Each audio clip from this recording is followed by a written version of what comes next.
गुजरात में विधानसभा चुनाव होने जा रहे हैं।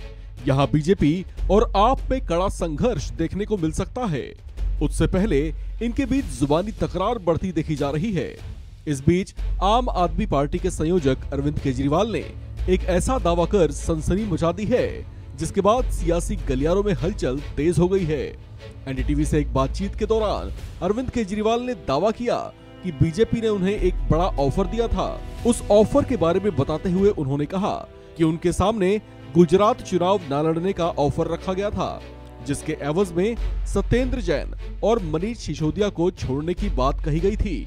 उन्होंने साथ ही ये भी कहा कि सीबीआई ने मनीष सिसोदिया से पूछताछ कम की है, जबकि केजरीवाल का साथ छोड़ने का दबाव उन पर बार बार बनाया गया। उनके दावे के मुताबिक सीबीआई ने मनीष सिसोदिया को उनका साथ छोड़ने पर दिल्ली का सीएम बनाने की भी बात कही थी। हालांकि उनके दावों में कितना दम है, इसे लेकर उनके पास कोई ठोस आधार नहीं है। वहीं आज तक से एक बातचीत के दौरान उन्होंने जेल में बंद महाठग सुकेश चंद्रशेखर की ओर से सत्येंद्र जैन पर लगाए गए आरोपों की तुलना मनोहर कहानियों से की। केजरीवाल ने ऐसे आरोपों को लेकर बीजेपी पर तंज कसते हुए कहा कि बहुत पहले मनोहर कहानियां आया करती थीं।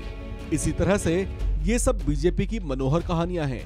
उन्होंने बीजेपी की मंशा पर सवाल उठाते हुए कहा कि देश की जनता का ध्यान मोरबी में हुए उस ब्रिज हादसे से भटक जाए, इसी वजह से बीजेपी ने ऐसी मनोहर कहानियां गढ़ी हैं। इस पर चुटकी लेते हुए उन्होंने कहा कि बीजेपी को अफसोस होगा कि उनकी ऐसी मनोहर कहानियां कोई नहीं खरीदेगा।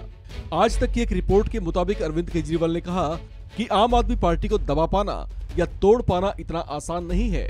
उन्होंने चुनौती भरे अंदाज में कहा कि आपके वरिष्ठ नेता सत्येंद्र जैन को बेशक 3 महीने और जेल में वे रख लें, लेकिन इससे आम आदमी पार्टी के हौसले नहीं टूटेंगे।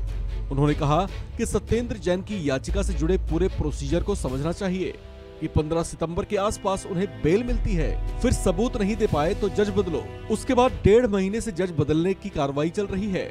अब 10 दिन पहले जमानत कार्रवाई शुरू हो पाई है। बीजेपी पर प्रहार करते हुए केजरीवाल ने कहा कि अगर बीजेपी ने गुजरात में काम किया होता तो गुजरात के लोग केजरीवाल को अपना भाई नहीं मानते और ना ही परिवार का हिस्सा समझते। उन्होंने दावा किया कि गुजरात में सरकार बनने के बाद जिम्मेदारियां बेहतर ढंग से निभाई जाएंगी।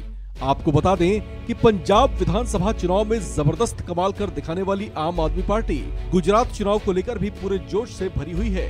लिहाजा पंजाब में चुनाव से पहले उन्होंने जिस तरह से विकास के दिल्ली फॉर्मूले को हिट करवाया, उसी तरह से वे गुजरात में भी कोशिशें करते दिखाई दे रहे हैं। इस बार गुजरात विधानसभा चुनाव में सत्तारूढ़ दल बीजेपी के सामने मुख्य चैलेंजर के तौर पर सिर्फ कांग्रेस ही नहीं है, बल्कि आम आदमी पार्टी भी अपना पूरा दमखम दिखाती नजर आ रही है।